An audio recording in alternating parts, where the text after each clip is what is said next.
Começa agora. Bom dia, CDL. As notícias mais importantes do dia, comentadas e analisadas. Realização Câmara de Dirigentes Lojistas Santos Praia. 7:02 agora, bom dia. Começa agora na Santos FM 92,5, o programa Bom Dia CDL, projeto jornalístico realizado pela CDL Santos Praia, Câmara dos Dirigentes Lojistas Santos Praia, que irá informar e debater os principais fatos da região e também do país. Hoje, quinta-feira, dia 19 de janeiro de 2017, a apresentação é dele, Zé Torquato. Oi, Zé, bom dia. Bom dia, Thiago Ferraz, bem-vindo a Santos FM, ao programa da CDL Santos Praia, o Bom Dia CDL, programa jornalístico que vai ao ar de segunda a sexta-feira, das 7 às 8 da manhã, com a realização da CDL Santos Praia, como o Thiago já adiantou, Câmara de Dirigentes Lojistas Santos Praia. Vamos em frente com o nosso debate de hoje, quinta-feira, dia 19 de janeiro de 2017. Na bancada, vamos apresentar os nossos comentaristas de hoje, nossos convidados de hoje. Primeiramente, a psicóloga e advogada Namara Simões. Bom dia, Namara. Bom dia, Zé, bom dia a toda a equipe e meu bom dia especial aos ouvintes da Rádio Santos FM. Ok, e também retornando, ele que está toda quinta-feira conosco, o advogado, engenheiro, mestre em Direito Ambiental, José Geraldo Barbosa. Zé Geraldo, bom dia. Bom dia, Zé, bom dia a todos os ouvintes, bom dia especial ao nosso... Você não anunciou ainda, mas eu me sinto no direito de anunciar. Pois não, fica à vontade. Porque primeiro que ele é meu chefe hierarquicamente, ao grande capo de tudo e capo, o Pécio Mozo, meu amigo, aquele que foi o precursor do sistema de comunicação genuinamente santista na nossa cidade. O Pécio, seja bem-vindo ao nosso modesto programa. Bom dia, Zé, bom dia. Jerry, bom dia a todos, bom dia, Namara, bom dia aos ouvintes, principalmente, né, que é a razão de nós estarmos aqui. E vamos aí responder aqui, debater aqui o que for necessário, né? Isso, hoje é a posse da nova diretoria do Instituto Histórico e Geográfico de Santos, que será capitaneado pelo Lupécio Mus, Zé Geraldo Barbosa também fazendo parte da diretoria como tesoureiro, correto, Zé Geraldo? Isso, correto. E é por isso que nós convidamos aqui o senhor, e também o senhor sabe a admiração que eu tenho pela sua pessoa, né? E obrigado, é um prazer tê-lo aqui na bancada, com certeza, tá certo? Bom, vamos falar um pouquinho do Brasil, dos assuntos, e oportunamente vamos falar também dos planos para o Instituto Histórico e Geográfico de Santos, que o Dr. Lupécio já me adiantou, e nós vamos aqui expor essa entidade tão importante, que tem o fôlego renovado, com uma diretoria muito bem composta, muito bem formada, que vai assumir a partir de hoje às 20 horas, não é isso? Às 20 horas. 20 horas. Então, Thiago, vamos aos principais destaques de hoje. Se aproveita e já convida os ouvintes a participarem do nosso debate. Nosso WhatsApp, Zé, é o 991406444, 991406444, ou pelo telefone 3345-9507, 3345-9507. Lembrando que todos que participarem concorrem aos ingressos do Cine Roxy, par de convites para o Cine Roxy também. E hoje às 6 da tarde nós teremos a representação na web rádio da CDL Santos Praia. Você ouve através do site cdlsantospraia.com.br, sempre de segunda a sexta, a representação do jornal às 6 da tarde. E os destaques de hoje? Justiça barra aumento de 60 centavos na passagem de ônibus de Santos e determina nova tarifa de R$3,45. Motoristas do Uber realizam ato de protesto em Santos por melhores condições de trabalho. E a juíza Patrícia Narra, ela publicou sua decisão, não é, em torno da tarifa de Santos, tão comentada desde que foi anunciado, o aumento foi colocado em vigor no dia 8, e ela mandou voltar atrás, né? Estipulou um novo preço. Exatamente, Zé. Em decisão liminar, a juíza Patrícia Narra, da segunda vara da Fazenda Pública de Santos, vetou o aumento de 60 centavos na tarifa, que pulou para R$3,85, e estipulou o valor da passagem em R$3,45. A decisão é decorrente do processo no qual a Defensoria Pública de São Paulo pedia a suspensão do reajuste de 18,46% aplicado desde o dia 8 deste mês, por considerá-lo incondizente com o padrão financeiro dos usuários. Na ação, o Ministério Público Estadual concordou com o pedido, pois entendeu que o aumento era abusivo. Em sua sentença, a juíza disse que, em uma análise superficial do assunto, observou que o reajuste foi superior à inflação, de forma injustificada, não respeitando, em tese, o princípio da modicidade das tarifas, nem da moralidade, Zé. Começar com você, Zé Geraldo Barbosa. Como é que você vê a decisão da juíza Patrícia Narra, no meu entendimento, decisão esperada, não sei, uma questão de tendência, né? Já houve o mesmo procedimento em relação à integração dos ônibus em São Paulo, e os ônibus intermunicipais também sofreram com uma intervenção e a tarifa retorna para 3,45 agora. Eu acho estranho uma magistrada estipular qual deve ser o preço da passagem. Choca, né? Porque estipular o preço de uma passagem pressupõe o conhecimento da planilha de custo. Eu não sei como é que está a planilha de custo. Eu sei que ficou, parece, 20 meses congelada, e durante esse período de 20 meses houve um acúmulo de inflação de 18,46, parece que foi isso que foi aplicado. Agora, se essa planilha foi trabalhada pelos órgãos técnicos da CET para reduzir custo, porque ao longo de 20 meses a tarifa não sofreu aumento nenhum, e agora houve um aumento acumulativo, não é? Eu entendo que, sob o ponto de vista estratégico de venda desse aumento, sob o ponto de vista de marketing, de estratégia, foi muito mal feito pelos órgãos da Prefeitura Municipal de Santos. Agora, eu quero crer que essa planilha tinha que ser, se pretendesse manter um preço menor do que a inflação, teria que reduzir alguns custos. Não sei se custos fixos, ou não sei se custos variáveis, teria que ser tecnicamente mais trabalhada a planilha. Agora, eu não posso fazer juízo nenhum de valor, porque eu não conheço a planilha. Não estou criticando, mas me surpreende muito e muito a juíza fixar um valor, porque era 13,25, ela foi para 13,45, e com que critérios ela aplicou? Aplicou a inflação de 12 meses somente? Não sei, essas coisas tem que ser mais discutida, tem que ter mais transparência, sabe? A gente não pode ter uma judicialização da política, sabe? Nós temos que exigir dos nossos gestores públicos, do nosso agente público. O agente público é um agente, ele representa a lei, tem que ser feito tudo com probidade, com transparência, dentro de princípios éticos. Não custa nada você chegar e mostrar a planilha. A planilha de custo é essa, o custo fixo é isso, houve reajuste tal, o custo variável é esse, houve uma maior incidência disso, a inflação ocorreu principalmente nos pneus, ou ocorreu na mão de obra. Tem que ter isso. O Brasil está hoje numa era de racionalidade. O Brasil está hoje numa era de probidade. Nós não podemos pertencer à ADA, Associação dos Amigos dos Amigos. Não podemos. Nós não, tem que acabar com a ADA. Os amigos até nome de facção. A ADA tem que ser extinta. A Associação dos Amigos tem que ser extinta. Tem que ser Associação dos Amigos da Lei.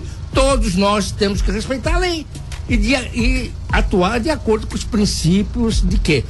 Estatuídos no direito administrativo, no caso dos agentes públicos. Ana Mara. Eu acho que tem vários aspectos aí, e como você disse, Zé, é uma tendência essa interferência do Poder Judiciário em relação a essas questões. Eu sinceramente não vejo de forma desfavorável, não. Eu acho interessante essa atuação da Defensoria Pública, que foi quem entrou com a ação, o posicionamento do Ministério Público, e agora então com essa decisão, mesmo que, né, de forma liminar, em liminar. Mas assim, eu acho que tem vários aspectos envolvidos, como disse o José Geraldo, a questão da transparência. Acho que pegou de surpresa a população este aumento da tarifa, da forma como ele foi colocado. Primeiro que o percentual aplicado, ele está muito acima da inflação. Tudo bem que se fala de 20 meses congelado, mas assim, qual foi a estratégia de 20 meses congelado? Sendo que a gente vem de um processo de eleição, né, de período eleitoral, isso também foi argumento durante o período eleitoral de que haveria um barateamento no transporte também. Logo em seguida, quer dizer, nós estamos em janeiro, quer dizer, acabou de começar o mandato, o atual mandato, né? E já vem com um aumento que sequer foi discutido na Câmara dos Vereadores, não teve a discussão na Comissão de Transporte. Então, eu acho que esta decisão, ela força o Poder Executivo a demonstrar claramente, né, a fundamentar este aumento, fundamentar em cima da real necessidade da empresa. Quer dizer, nem esta planilha me parece que está pronta também. Agora, a prefeitura está tendo que demonstrar o porquê deste aumento. Então, assim, tem estas questões, elas acabam também trombando com um outro aspecto, que é a qualidade do transporte. Ou melhor, a não tão boa qualidade do transporte ainda que a gente tem na nossa cidade, né? Então, assim, a gente ainda tem muitos ônibus que não tem ar-condicionado, quer dizer, no calor que a gente tem aqui na nossa cidade, isso é impossível. É impossível você reunir um monte de pessoas, quer dizer, é contra a saúde pública, é sofrido para as pessoas que usam do transporte também. Então, assim, no momento de crise, um aumento que vai muito acima da inflação, eu acho que isso tem que ser revisto, tem que ser questionado e tem que ser muito bem explicado à população. Agora, Lupércio, o Zé Geraldo tocou no termo judicialização da tarifa, né? Mas precisa ver também se essa interpretação da juíza, ela está de acordo com o contrato que foi feito com a concessionária do serviço, né? Porque tem vários pontos aí, mas evidentemente que a população aplaude esse tipo de reversão na tarifa, no valor, não é? Até para baixo, mas o mérito ainda não está contemplado nessa decisão da juíza. Eu não vejo nada de republicano nessa decisão da juíza, nada de republicano no papel do Ministério Público e nem da Defensoria Pública. Aliás, desde 15 de novembro de 1989 não há nada de republicano no Brasil. É impressionante. Porque a tarifa deve ser do Executivo. É atributo do Executivo. E os poderes são harmônicos e independentes. O que tem que haver, e o Executivo poderia perfeitamente fazer isso, o que o Ministério Público poderia fazer é que os transportes coletivos tivessem concorrência, os transportes coletivos tivessem uma outra dinâmica, porque deixa um monopólio, estabelece uma regra que engessada, e depois como é que você pode querer contemplar com esta regra com coisas sérias? É a mesma coisa na sua casa, você tem seus filhos, você os libera para fazer tudo o que eles quiserem fazer, depois você quer corrigi-los de que maneira? É difícil. Então tinha que haver regras. Não pode, por exemplo, o transporte coletivo, primeiro não tem planilha, segundo tem monopólio de transporte, gente. Isso não pode ter numa república. Por isso é que eu digo, é pouco republicana. Então, não adianta a gente ficar consertando, como se estivesse remendando uma colcha de retalhos. O Brasil tem que ser um país sério. E para ser sério, não pode haver nada que está havendo desta maneira que está sendo feita. Eu corroboro em gênero, número e grau isso que ele falou. Nós estamos diante de uma ré privada, não é? O Rui Barbosa já dizia isso. Nós estamos em 1909, ele falou isso num discurso, que nós estamos diante de uma ré privada, não numa república, porque na realidade o que se pressupõe, exige, o agente público significa, literalmente falando, um homem da lei, em qualquer esfera, seja do executivo, legislativo e judiciário. Então não pode ter interferência, não se pode ter o judiciário querendo ser executivo, nem o executivo querendo legislar. Nós temos que ter vereadores, sim, preocupar, porque isso que nós estamos, 12 vereadores, e não nós enquanto cidadãos, né? É um absurdo, por exemplo, concorrência do serviço público. É um absurdo em Santos ter a MTU determinados trechos com um serviço disciplinas, qual trecho que seja perto. Ou não é? É de 20 quilômetros. Quer dizer, é muito pequeno, curto. Eu questiono o valor da tarifa básica aqui em Santos. Questiono sobre todos os aspectos. Aliás, eu nunca tive a oportunidade de discutir uma tarifa, ver uma planilha aqui em Santos. Nunca consegui ver. Eu discutia isso porque eu era o homem de transporte da Cosipa.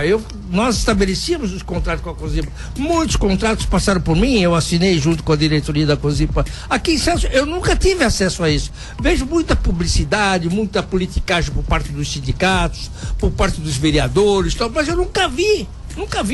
Outra coisa, alguém tem que pagar a tarifa. Acima de 60 anos não paga transporte. Olha o contingente de pessoas que nós temos na nossa região acima de 60 anos. Santos 65, correto? Santos 65. E no intermunicipal 60. Bom. E no estado 60. No estado 65 anos. Então a quantidade de maior de 65 que se utilizam diariamente dos transportes. Os estudantes, os militares, o campus, muita gente tem isenção. quando alguém tem isenção, outro alguém tem que pagar. Sim, não existe almoço grátis. Essas coisas têm que ser analisadas, sabe? Essas coisas têm que ser analisadas.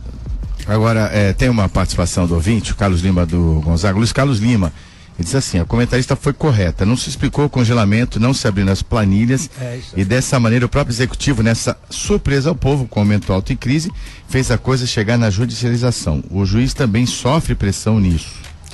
Eu acho que claramente, lógico que a autonomia tem que ser do Poder Executivo, mas está demonstrado que é uma fragilidade do sistema, na medida em que o Executivo, quando ele não tem esta transparência, claramente, e acaba gerando esse tipo de coisa, esse tipo de interferência.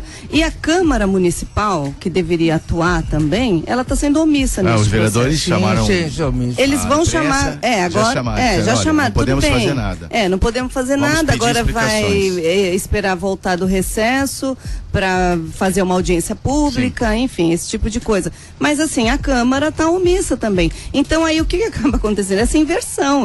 Realmente a independência entre os poderes, ela é constitucional, mas o que a gente percebe claramente é que diante de tantas anomalias, eu diria, acaba tendo Agora, eu queria dizer inversão, é uma inversão mesmo. Na minha opinião, eu chamo tudo isso de falta de expertise, de conhecimento em gestão pública, especialmente na área de transporte. Santos tem uma pleiade de engenheiros, de técnicos. O doutor Lupércio mesmo é um homem que conheceu bastante no início da carreira dele, talvez, na área de transporte. Ele foi o precursor de colocação dos ônibus que ligam os morros, foi o Lupércio Mose, né? Esse é um fato. Ele conhece, e muitas vezes eu discuti isso, nós estamos falando na década de 80, né, Lupércio? Então, isso, Ana Mara, me choca, porque eu vejo, para mim, essa tarefa básica é do Poder Executivo. Tem que ter gente que queira trabalhar com o espírito público, com interesse, e o prefeito tem que exigir dos homens que comandam isso uma seriedade técnica. Se não sabe fazer, procura quem sabe fazer. Mas isso aí é uma vergonha. Eu me sentiria, se eu fosse prefeito, envergonhado com essa decisão da magistrada. Primeiro que o judiciário não tem que entrar em nada, não tem competência técnica para estabelecer preço da tarifa, principalmente baseado na inflação dos últimos 12 meses, não tem. O prefeito tem que pegar os homens deles, que sabem disso, os responsáveis em toda a escala hierárquica, e falar, vir a público, esclarecer. Agora, também a audiência pública também não dá em nada, porque há uma politização de assuntos sérios. E aí fica aquele negócio de querer jogar de um partido para outro, e não é. O transporte público é coisa séria. Transporte público, educação e saúde são serviços básicos que dão dignidade a qualquer cidadão. Sabe, nós temos que entender que assuntos sérios têm que ser dirigidos por gente séria, gente que entende, e quando não entende tem que ter humildade, dizer assim, eu não sei fazer, me ensina. É isso que está faltando, esse espírito, sabe? E aí sobra pro prefeito. O prefeito tem que decidir. Essa que é a verdade. 7h20, 7h20, tem algumas coisas a acrescentar. Tarifa 3,25, agora está arbitrada pela magistrada em 3,45, não mais 3,85. A prefeitura mandou um comunicado para nós e para toda a imprensa, dizendo que ainda não foi notificada. Assim que for notificada, vai praticar a tarifa determinada pela Justiça. Eu gostaria de acrescentar rapidamente mais alguma coisa, Ana Mara? Não, eu acho que assim, o gestor, ele tem que ser pedagógico, sabe? Ele tem que saber, quando entender que a população merece ser devidamente informada. A população precisa saber as razões do aumento, não simplesmente aumentar e pronto. Então, cabe ao gestor, ele tem que ser proativo, ele tem que se antecipar, ele não pode dar brecha para que esse tipo de coisa ocorra. Então, não, deu um aumento e pronto, não explicou, não justificou, quer dizer, eu acho que tem falta da parte dos gestores um pouco mais de pedagogia, eu diria, né? 7h21, agora sim vamos para o primeiro bloco do nosso programa, terminando por aqui, o intervalo comercial com os nossos apoiadores, e eu queria falar de um apoiador cultural muito importante para nós, está desde o início do projeto aqui na Rádio Santos, a Home Life Assistência Domiciliar e Saúde, há 10 anos cuidando de que você ama, você hoje talvez nem imagine o rol de atendimento, né? Em que nível chega o atendimento do cuidado domiciliar, o home care, vai desde o procedimento mais simples, o acompanhamento de idosos, até parâmetros aí de atendimento, de terapia intensiva em casa, uma forma de deixar a família reunida, ajuda o doente, ajuda a família, com uma equipe multidisciplinar muito bem qualificada, com médicos, enfermeiros, fisioterapeutas, nutricionistas, fonoaudiólogos, psicólogos e muito mais. A Home Life tem um serviço referencial que você precisa conhecer. Home Life em Santos, Ana Costa, 146, 17º andar. Telefone 32026440. Acesse homelife.com.br. 7h23, voltamos já. Você está ouvindo Bom Dia CDL. Realização Câmara de Dirigentes Lojistas Santos Praia. De volta às 7h24, segue o programa Bom Dia CDL, o programa da CDL Santos Praia, Câmara de Dirigentes Lojistas Santos Praia. Nós vamos falar a partir de agora, não é, da posse da nova diretoria do Instituto Histórico e Geográfico de Santos, que vai acontecer na sede do Instituto, na Avenida Conselheiro Nébias, em Santos, e temos 3 integrantes aqui da nova diretoria: o presidente Lupércio Mussi, o tesoureiro, o José Geraldo Barbosa, e também o Sérgio Williams, jornalista que nós conhecemos tão bem, também está nesse novo time que vai conduzir os destinos dos próximos anos do Instituto Histórico e Geográfico de Santos. Vou começar aqui com o presidente, não é? Como é que foi formado esse grupo? Faça uma breve explanação, doutor Lupércio, sobre a importância desta entidade. O Instituto Histórico e Geográfico de Santos hoje completa 79 anos. E 79 anos de trabalho profícuo para a nossa região. Porque durante todos esses anos ela desenvolveu um papel muito grande na educação e na cultura da cidade. Nós temos lá um arquivo da cidade, uma biblioteca que está à disposição dos estudantes, dos professores, das pessoas interessadas, durante todo esse tempo, sempre à disposição e gratuitamente. O secretário Sérgio William, ele é um elemento do Instituto. Eu estou no Instituto há mais ou menos 20 anos, a mesma coisa que o Zé também está no Instituto, mais ou menos isso, né? Aumentou 18 anos. 18 anos. O Sérgio também é prata da casa. Então, como hoje nós estamos num novo momento da vida do homem, e toda aquela nossa biblioteca, todo aquele nosso arquivo, aquele nosso acervo precisa ser transformado, precisa ser digitalizado, precisa que o museu tenha uma outra perspectiva de encontro às necessidades do homem moderno. Então nós nos reunimos, essa nossa diretoria muito coesa, para dar uma continuidade ao trabalho muito profícuo que sempre foi feito, mas nessa continuidade de adaptar o Instituto às coisas mais modernas. Numa forma até de atrair as novas gerações, as crianças, né, para que entendam a importância desse patrimônio. Sérgio Williams é o novo secretário-geral do Instituto, não é? Você já tem o trabalho aí muito árduo há muito tempo com a preservação da memória, da cultura, enfim. Você é um especialista nessa área, né? Muitos planos aí a partir de hoje. Muitos planos. Primeiramente, bom dia a todos, bom dia aos amigos da mesa. Ana Mara, que eu não via há muito tempo, né? Eu comecei como jornalista já há uns 20 anos aí. Eu me lembro que nas primeiras entrevistas que eu fiz foi com ela aqui, na época da prefeitura. E o Instituto, como o Lupércio falou com bastante propriedade, aí tem realmente um papel preponderante aí nessa missão educativa, nessa missão da preservação, né, da história da cidade.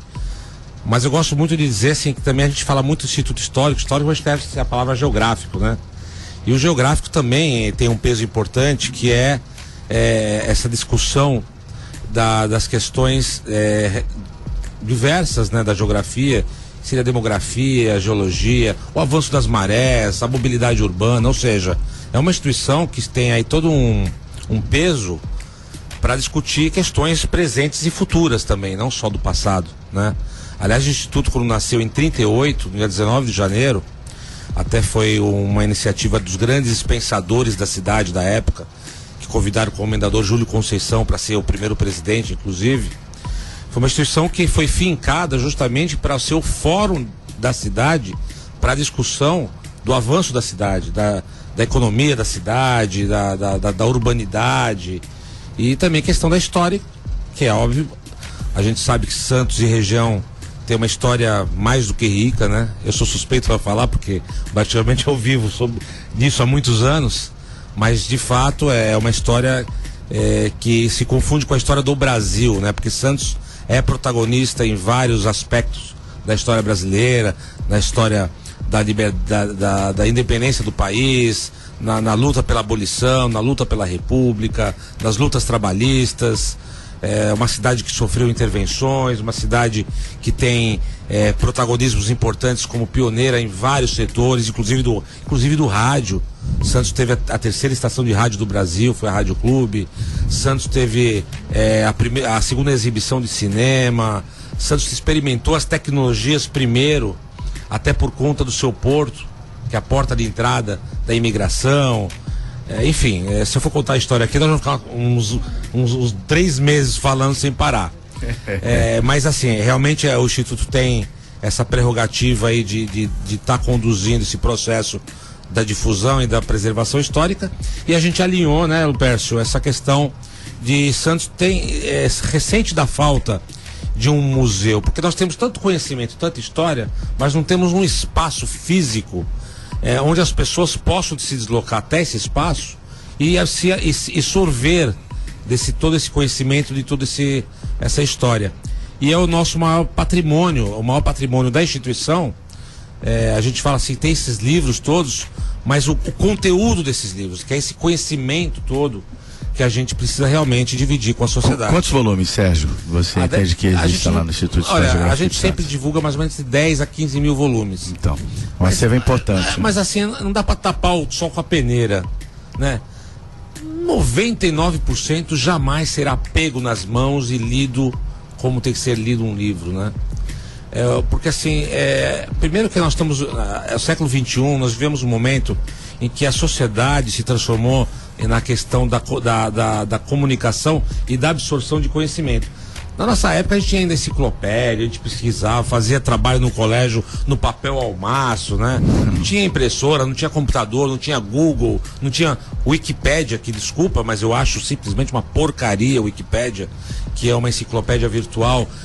O problema dela é que ela é aberta. Sim. Qualquer um pode inserir o que quiser. Não é uma fonte confiável, né? É extremamente deturpada. Se você lê Santos mesmo, você vê a história de Santos no Wikipédia, tá errada. Tá cheio de erro. Teve um verbete que o Outeiro Santa Catarina, que me ligaram me alertando, eu entrei, estava dizendo que a casa castelada que tem no Outeiro, que foi construída no final do século XIX pelo médico italiano João Éboli, lá na Wikipédia estava dizendo que ali era a capela do século XVI, a segunda capela, a que foi construída depois da destruição do ataque pirata de 1591. Ou seja, absurdos que acabam se tornando referência para os estudantes e que reverberam nas escolas. Então cabe a nós, como Instituto Histórico, como pessoas ligadas a isso, fazer a defesa disso, de não permitir que esses absurdos se propaguem da forma que é muito rápido. Então nós temos que ter um Wikipédia nosso, confiável. Sim. Um Google nosso, confiável. E esse Google Wikipédia que é um dos projetos do Instituto. É usar dessa tecnologia de ponta, e não só na questão de banco de dados com informações, mas tecnologia de interação. A gente brinca muito, né, falando sobre o holográfico, né, de você poder entrar numa sala e você poder conversar com José Bonifácio. Da mesma forma que a gente tem hoje no iPhone, se tem aquele sisteminha da Siri, que você pergunta como é que você vai chover hoje, ela responde.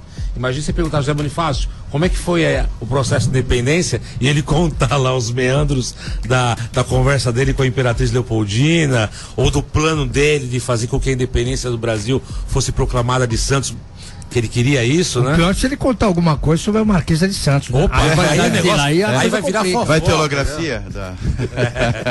Não, então, por favor. Vai contar.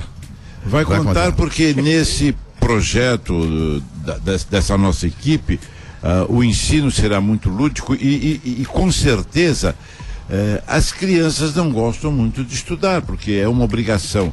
Lá no Instituto, as crianças irão para lá e será um prazer para elas. Então haverá um trabalho junto às escolas, vamos tentar estabelecer aquilo que o Brasil precisa, uma revolução cultural que seria a grande meta para o Brasil passar para o concerto das nações. E quem sabe Santos, pioneira sempre que foi, seja também na educação e na cultura, através deste projeto do Instituto Histórico e Geográfico de Santos, seja novamente pioneiro. Olha, eu quero dizer o seguinte, que o nosso comandante-chefe é um grande sonhador.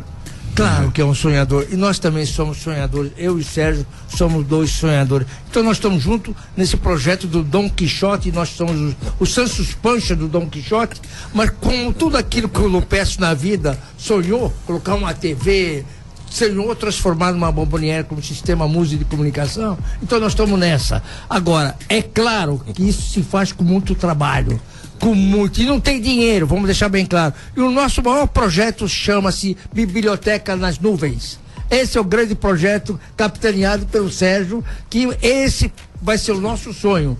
Esse é o sonho que nós vamos fazer, e não foi discutido em diretoria, mas foi discutido entre nós. Peraí, presidente, você vai falar. Protesto. Todos os nossos sonhos serão realizados. falou e disse Zaratustra, tudo então, bem. Eu quero dizer o seguinte, esse projeto o Sérgio vai explicar já, que é um projeto maravilhoso. Biblioteca nas Nuvens, eu gostei.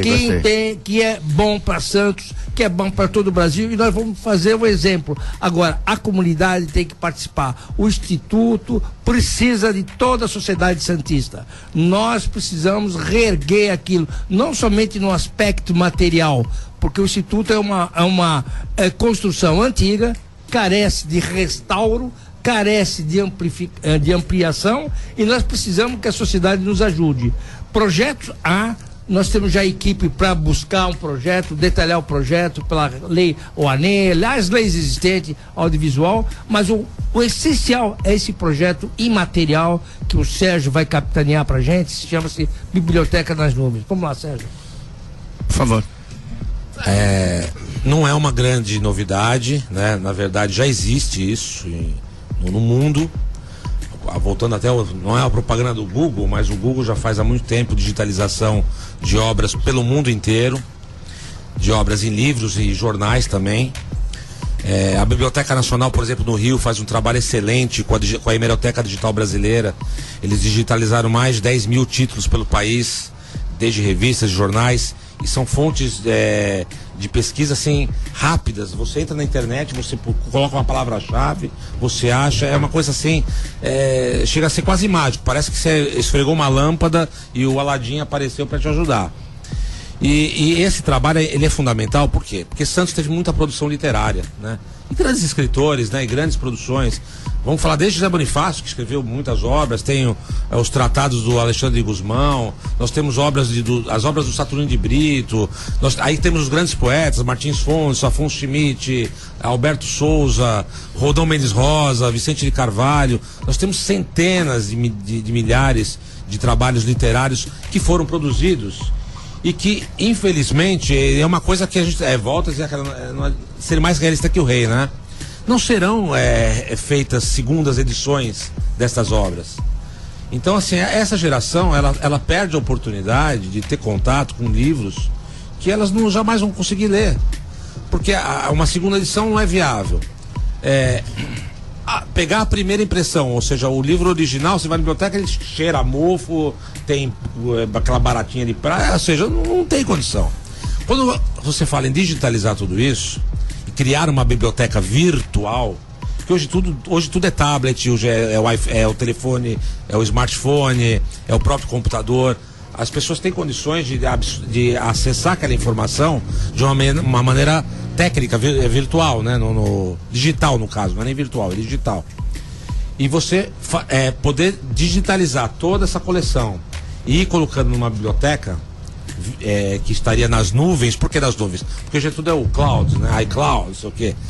Porque na verdade é um data center que tem todos esses arquivos. Quando fala nuvem é porque é via satélite, né? Você acessa aquilo e você tem acesso àquela informação. E esse trabalho, ele é um trabalho em conjunto, não é só do Instituto. Isso é importante frisar. Ele é um trabalho que será conjunto do Instituto Histórico e Geográfico, que será o capitão do projeto, Academia Santista de Letras, que tem uma coleção de obras de autores santistas enorme, e Sociedade Humanitária dos Empregados do Comércio, que detém a biblioteca mais antiga da história de Santos. Ela é de 1880, essa biblioteca. Ela tem obras europeias, é claro que não vai ser o alvo da digitalização, mas ela tem obras europeias que nem na Europa tem mais, por conta das grandes guerras que destruíram bibliotecas, etc. e tal. Então essas 3 entidades em conjunto estarão participando desse momento de digitalizar. Agora imagina você conseguir ler Afonso Schmidt, Martins Fontes na hora que você quiser. É verdade. Isso é uma coisa maravilhosa, né? Verdade. Agora, Sérgio, pode acrescentar? Santos é muito rica em bibliografia de algumas entidades que poderiam, se quiserem, se objetivarem, agregar a esse nosso projeto conhecimento. Por exemplo, a história do Porto de Santos, a história da fundação da Santa Casa, que lá tem todo um acervo histórico que como é que eu vou dizer? Que pouco santista conhece. E eu tive o privilégio de conhecer da Santa Casa, muito importante. Então você falou já da Sabesp de Saturnino de Brito também, não é? Sim. Aquele acervo que tem lá na Sabesp. Então, veja, se nós pudéssemos unir isto, evidentemente nós só estamos fechados em Humanitária, Instituto e Academia Santista de Letras, mas se nós pudéssemos ter também esses outros parceiros, seria uma grande conquista para a cidade. Eu entendo assim. Certamente, não só Associação Comercial, que também é bastante antiga, Santa Casa da Misericórdia, que é o hospital mais antigo do Brasil, tem um acervo fantástico, a própria Fundação Arquivo e Memória, a Hemeroteca Municipal de Santos, Rodão Mendes Rosa, sim. O Museu Devaney, que tem toda a parte de história do esporte da cidade, enfim, é uma coisa que não para, é um trabalho contínuo, né? Bom, Trabalho contínuo. Isso. Hoje toma posse a diretoria, pergunta aqui ao novo presidente, já desejando muito sucesso para você e para todo esse grupo fantástico que vai capitanear, viu, meu caro Lupécio Mussi, o Instituto Histórico e Geográfico de Santos. A posse é hoje, às 20 horas, correto? Faça aí o convite para os nossos ouvintes. A posse será hoje, às 20 horas. Nós temos uma diretoria, toda ela coesa e objetivando a mesma meta, o que vai facilitar bastante. Não temos ninguém que discorde da necessidade de Santos ter o seu museu histórico. O Museu Histórico de Santos vem sido debatido, vem sido cantado em prosas e versos há muitos anos. Que a cidade precisa, porque é uma das poucas, a cidade mais histórica do Brasil que não tem o seu museu. E nós estamos nos propondo a dar a Santos o maior equipamento que essa cidade terá, que será o Museu Histórico de Santos. Deixa eu aqui nominar até os pais de diretoria, o presidente Lupécio Mussi, vice-presidente Murilo Pinheiro Cipriano, secretário-geral Sérgio Inis, que está aqui conosco, o segundo secretário Clóvis Pimentel Mendes, tesoureiro Zé Geraldo Gomes Barbosa, que está conosco, segundo tesoureiro Benedito Eloy de Freitas, diretor de patrimônio Maria Aparecida Pereira, segunda diretora de patrimônio Tânia Pratas Rios, diretor de comunicação João Jorge Peralta, segunda diretora de comunicação Carolina Ramos, conselho fiscal Aldo João Azevedo, Carlos Petená, Mária Azevedo Alexandre, Josefa de Deus Camanho e Maria Zilda da Cruz. É uma forma de desejar muito sucesso. Nosso espaço está à disposição. Sérgio, muito obrigado por ter vindo, viu? Muito obrigado. Bom trabalho. É um grande prazer poder sempre falar sobre a história da cidade e a importância de a gente difundir isso aí para as pessoas. Ok, só uma novidade, talvez vocês não saibam, minha primeira faculdade foi de geografia na UERJ, né? Cheguei a cursar 2 anos, mas a comunicação gritou mais alto e estou aqui já há 32 anos na profissão, né? Eu era um viciado em geografia. Assim, desde criança. Eu colecionava Atlas. Opa. Eu comprava. É verdade. Quando eu comprei um da Britânica, parece que eu ganhei. Eu adorava ver mapas, é muito legal. 7h42, é o Bom Dia CDL. Voltamos já com mais temas relevantes aí da nossa cidade. Nós só queremos acrescentar aqui o apoio cultural da APO a planos odontológicos empresariais, cuidando da saúde bucal dos seus funcionários. É uma empresa que atende outras grandes empresas, como o Grupo Mendes, o Complexo Santa Cecília, Jornal A Tribuna, a Transbrasa, a Rodrimar, entre outras, não é? que você pode contar com assistência odontológica para os seus funcionários, que é apenas para pessoas jurídicas, mas a partir de três vidas, né? 3 funcionários registrados, você já pode aderir ao plano da APO, Planos Odontológicos Empresariais, que inclusive é parceira da CDL Santos Praia. Você pode conhecer mais ligando 21044000 ou acessando apoodonto.com.br. Bom dia, CDL, volta já. Você está ouvindo Bom Dia CDL. Realização Câmara de Dirigentes Lojistas Santos Praia. 7h45, vamos para o último bloco do nosso programa. Bom dia, CDL, realizado pela CDL Santos Praia. Saudação ao nosso presidente Nicolau Obeide, né, que acredita nesse trabalho de comunicação que a gente vem desenvolvendo, não só aqui, mas também na TV, né, porque toda terça-feira vai ao ar ao vivo a edição inédita do programa CDL TV, na TV Santa Cecília, às 18 horas, com reprise em horários alternativos, praticamente diários aí na grade da TV Santa Cecília. É a nossa contribuição aí comunitária, em prol da boa informação, do bom debate, é um dos papéis da CDL Santos Praia, Câmara de Dirigentes Lojistas Santos Praia. Temos aqui na bancada a comentarista Ana Mara Simões, que é psicóloga e advogada, o advogado e engenheiro mestre em Direito Ambiental Zé Giraldo Barbosa, o advogado Lupércio Mussi, que hoje está também aqui trabalhando conosco de comentarista, e o convidado que permanece aqui na bancada, o Sérgio Williams, jornalista Sérgio Williams, que será o secretário-geral da nova diretoria do Instituto Histórico e Geográfico de Santos, que toma posse no dia de hoje. E a questão do Uber, nós vamos voltar a ela já, mas antes eu quero que você, Thiago, informe nossos ouvintes como é que está a situação das balsas e estradas. Balsas e estradas. Atenção aos nossos ouvintes, as estradas, a operação é a 5x5, o tempo é encoberto na Anchieta, o tráfego é lento na chegada a São Paulo do quilômetro 13 ao 10 devido ao excesso de veículos. Na Imigrantes a situação é normal. Já as travessias, Santos Guarujá 7 balsas em operação, o tempo de espera é de 15 minutos nos 2 sentidos. Na travessia Guarujá Bertioga, uma balsa em operação e o tempo de espera é de 30 minutos nos 2 lados também. Já na travessia São Sebastião e Ilhabela, 5 balsas em operação e o tempo de espera é de 30 minutos, R.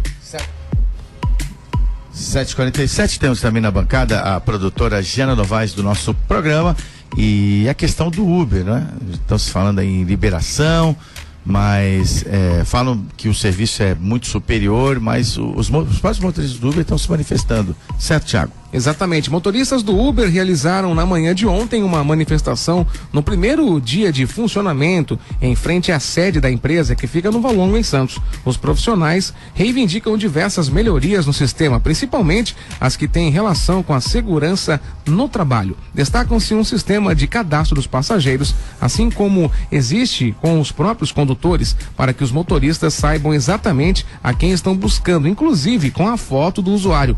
Outra solicitação é melhoria no suporte por parte da empresa, uma vez que não há respostas quanto a várias solicitações já feitas e principalmente apoio financeiro em casos mais graves, como quando os motoristas sofreram sequestros e, segundo os manifestantes, nada receberam, Zé. Então, se fala no advento das novas tecnologias, da desregulamentação do transporte em relação ao poder público, e o Uber representa tudo isso. Ao mesmo tempo que impõe uma concorrência que, em tese, já falamos aqui dos monopólios, né, deveria melhorar a qualidade de serviço, mas as condições de trabalho dos motoristas do Uber também estão gerando reclamações. Como já falamos várias vezes, o Uber é uma tendência mundial. Agora, interessante, outro dado de realidade, né? A questão do Uber, ela ainda não foi regulamentada na cidade. Desde setembro, tem uma comissão criada para regulamentar esta situação e até agora isto não resultou, né, em nada oficial. Os operadores do serviço, quer dizer, eles já estão fazendo manifestação contra a empresa. Quer dizer, a gente vive algumas situações e fala assim, meu Deus, isso me parece uma esquizofrenia, eu diria, né? Uma coisa assim, muito estranha, porque assim, um serviço que não está regulamentado na cidade e aqueles que operam o serviço já estão fazendo manifestação contra a empresa responsável, né, pela operação do serviço. Quer dizer, tudo, para mim, é tudo muito estranho, né? Muito.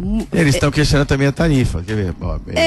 Dizendo que o quilômetro rodado custa 1,20, ele fala, deveria custar 2. né? Deveria custar 2. A gente sabe que não tem mágica, né? Quer dizer, assim, essa questão dos valores, eu não vou entrar nisso, porque assim, não entendo, mas a gente sabe também que não tem mágica. Quer dizer, essa tendência de valor lá embaixo do Uber é uma tendência também a subir, porque não tem como se sustentar o sistema. Um dos aspectos é a condição dos carros. Tem tido reclamação de que os carros são velhos, as pessoas não têm ligado, os motoristas não têm ligado o ar-condicionado para economizar. Já tem uma série de reclamações aí dos usuários do serviço em relação à prestação, à qualidade do serviço O prestado. que foi ventilado, que saiu na imprensa, que vai haver, assim, em curto período de tempo, uma discussão, uma regulamentação do Uber da cidade de Santos. Como é que você entende? Então, a prefeitura ela não tem como fugir disso também, em relação a essa regulamentação. Agora, tudo isso, eu insisto, tem que ter muita transparência. Então, a Câmara também diz que vai chamar audiência pública, que vai discutir com a população, que vai chamar os taxistas. O sindicato dos taxistas já reagiu, já disse que é contra, que vai fazer pressão contra. Enfim, é uma questão que está sendo só adiada. Né? Ficou esse tempo aí, acho que a prefeitura ganhou esse tempo, mas não tem nada resolvido, está adiado. Fala desta regulamentação, eu acho que não tem como fugir a regulamentação, porque o serviço ele ocorre independente e a fiscalização ela é muito difícil, então corre risco sim as pessoas que se utilizam do serviço, se isto não for devidamente regulamentado, os operadores do serviço correm risco, que é o que eles estão reclamando, na verdade. Da mesma forma que eles são cadastrados, não tem um cadastro dos usuários do serviço. Então qualquer um pode pegar o carro. E em Santos, eu não sei se é só em Santos, mas as pessoas podem pagar em dinheiro, que é algo diferentemente em outros lugares que já é abatido do cartão de crédito. Então isso acaba sendo uma segurança para o operador do serviço. Então, quando e insegurança para os motoristas.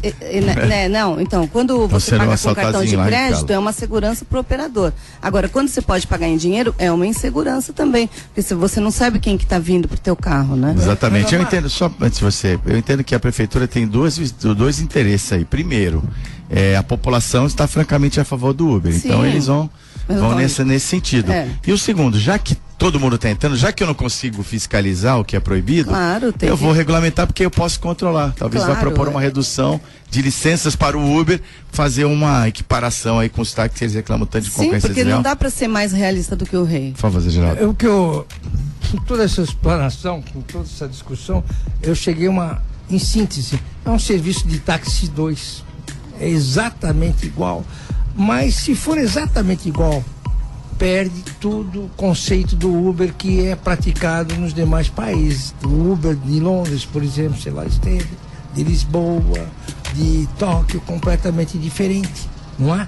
Agora, aqui em Santos vai ter um Uber a Santos, a la moda Santos.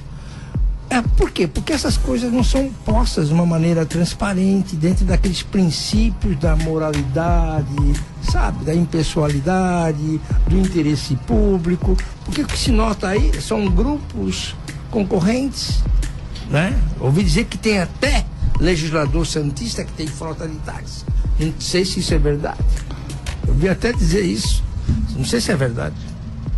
Eu não sei se eu deveria falar alguma coisa a respeito de Uber, porque eu não conheço a matéria. Entretanto, num rápido pensamento deste momento, porque eu nunca tinha me preocupado com isso, só pode existir o Uber em Santos se houver uma característica especial. Qual seria a característica especial? A obrigatoriedade de pagar com cartão de crédito. Porque aí você teria o cadastro, não tá. Agora, Uber para pagar em dinheiro, gente, peraí, estão brincando estão brincando. Essa é a minha impressão, assim. Não, é verdade, é isso mesmo, você sintetizou. É um Uber à la Santos, o Uber santista. Só aqui vai existir isso. Quer dizer, o fim da picada. Não é? Um projeto, veja. Eu acredito no projeto inicial do Uber. Acredito assim, em termos de tecnologia, de utilização de aplicativos fornecidos pela informática, é excelente. A tendência mundial em termos de ganho de produtividade, cada vez mais reduzir os custos, cada vez mais facilitar o serviço. E isso aí em Portugal, isso aí é carne de vaca, como se fala. Muito bem feito. Aliás, os portugueses são excelentes na utilização desses aplicativos simples que facilitam a vida do povo. Nós temos que entender o seguinte: facilita a vida do povo, do cidadão comum? Facilita. Se facilita, vamos fazer de acordo com como foi criado. Agora, colocar dinheiro, cash. Zé Geraldo, mas lá pode pagar em dinheiro? Nada, claro que é tudo em cartão. Então, peraí. Então, que o senhor prefeito, que os senhores vereadores pensem um pouquinho a respeito de como vai regulamentar isso. É isso aí. Participação agora, Zé, da nossa ouvinte, a Maria Lúcia do Gonzaga, diz assim: todos ficaram empolgados pelo Uber, mas ao longo do tempo sabia-se que o preço praticado era dumping para virar a população contra os taxistas. Todos sabemos que muitos taxistas não atuam com cortesia, mas esse dumping virou a população contra eles. Começa a cair a máscara do Uber, onde a empresa lucra muito e o funcionário fica com todos os riscos que com certeza chega no usuário. Zé, Maria Lúcia, então, só traduzindo o questão do dumping que ela falou, ou seja, tarifa muito baixa para, vamos dizer assim, quebrar a concorrência, como diz popularmente. Pois não, Thiago. Então só o nosso amigo Rafael Quaresma está na sintonia, pedir para mandar um abraço a vocês. Excelente, aí. Grande Quaresma, amanhã estará conosco aqui na bancada. Bom, no Brasil de tantas notícias boas, que estou dizendo, claro que estou sendo irônico, né? Tem mais uma que é ótima.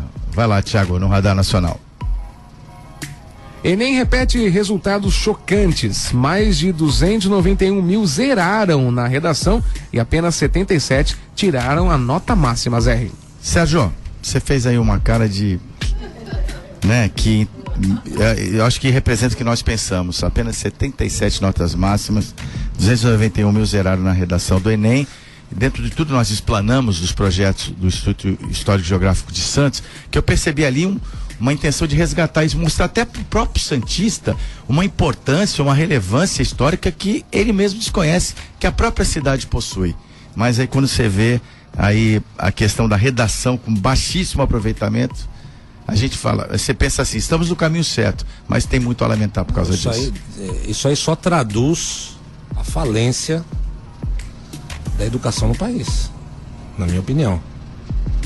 Eu acho assim, o país está no buraco que está em função de uma corrosão do sistema educacional, que acaba sendo consequentemente uma corrosão da própria sociedade, porque os valores estão invertidos, né? O professor não tem valor nenhum, o salário do professor é ridículo, a valorização do magistrado é péssima, e a consequência disso são alunos que não têm a capacidade de raciocinar, porque não fazer uma redação é até medo. Você vê, a gente vê no Facebook, né, que todo mundo tem praticamente hoje em dia, a gente vê o nível de texto das pessoas é assustador. E são pessoas, já são adultos, tal. O nível de conhecimento é raso. As pessoas não leem mais. As pessoas não leem, as pessoas têm preguiça de ler. E quando a pessoa não lê, ela não consegue acumular conhecimento para escrever. Ela não consegue acumular conhecimento para discutir questões. E redação é questão, é você expressar uma opinião sobre um assunto. É lamentável. Agora, para corrigir isso, nossa, vai levar gerações inteiras para corrigir isso. Vai demorar muito. Ana Mara. Eu concordo plenamente, assim, além disso tudo, a tecnologia, é lógico, a gente não vai fugir da tecnologia, dessa questão da rapidez da informação, do acesso, mas tem uma tendência, principalmente entre os jovens, de abreviar na hora que escreve. Isto eu acho que é outro problema sério, porque à medida que vai, além de abreviar, criam palavras que eu tenho dificuldade de compreender o que eles estão falando, qual é a conversa. Quer dizer, isto acaba traduzindo agora, no momento de uma prova do Enem, na hora que tem que fazer uma redação, não sabe escrever. realmente tudo isso que o Sérgio acabou de falar, as pessoas não conseguem interpretar um texto. Então é muito sério, porque quando você não perde essa capacidade crítica, perde essa capacidade de fazer uma interpretação de texto, quer dizer, você perde a condição de raciocinar sobre a tua vida, sobre as coisas que você deve fazer, você perde a capacidade de discernir. Então tem tanta coisa envolvida nisso, quer dizer, eu acho que assim, acender a luz vermelha, né? Acendeu a luz vermelha no país, e que os educadores, os dirigentes, prestem atenção no que está acontecendo, para que a gente consiga salvar esta geração ainda. O novo piso nacional dos professores foi divulgado agora, teve um reajuste de 7,64%, passou para R$ 2.298,80. Muito pouco uma função tão importante, né? Pois não, Zé Jairo, rapidamente, a gente está em cima da hora. Nós estamos formando uma série de analfabetos funcionais, pessoas que leem um texto e não sabem o que o texto quis dizer. Ou seja, significa dizer que nós nunca teremos massa crítica. O que nosso país precisa é de cidadãos, de pessoas que tenham massa crítica para poder fazer uma crítica construtiva, uma análise crítica dos problemas que são apresentados. A sociedade precisa de gente que participe efetivamente, mas não uma maneira de fazer politicagem, mas sim com conhecimento e dê a sua contribuição. Ok. Bom, estamos encerrando, porque tem aí na sequência mais um programa jornalístico, aliás, muito qualificado, com o Rafael Mota, jornalista Rafael Mota, não é? O Inteirinha está chegando. Obrigado aos nossos convidados de hoje, Ana Mara Simões, Sérgio Williams, Lupécio Mussi, o Zé Geraldo Barbosa. Doutor Lupécio, muito sucesso, torcer daqui, e o espaço está aberto para divulgar as ações do Instituto História e Geográfico de Santos a partir de hoje. Muito obrigado. Tá certo. Obrigado, Tiago. Obrigado, Gena Novaes. Temos o ganhador do par de ingresso, Luiz Carlos Lima do Gonzaga. Pode retirar em horário comercial na CDL Santos Praia Marechal Deodoro 13 Autos. O programa volta amanhã. Obrigado a todos pela audiência e até lá. Termina aqui. Bom dia, CDL. Realização Câmara de Dirigentes Lojistas Santos Praia.